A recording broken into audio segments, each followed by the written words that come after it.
Those Winter Sundays by Robert Hayden. Sundays, too, my father got up early and put his clothes on in the blue-black cold. Then with cracked hands that ached from labor in the weekday weather, made banked fires blaze. No one ever thanked him. I'd wake and hear the cold splintering, breaking.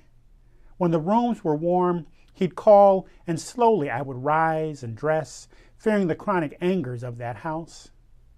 Speaking indifferently to him who had driven out the cold and polished my good shoes as well. What did I know? What did I know of love's austere and lonely offices?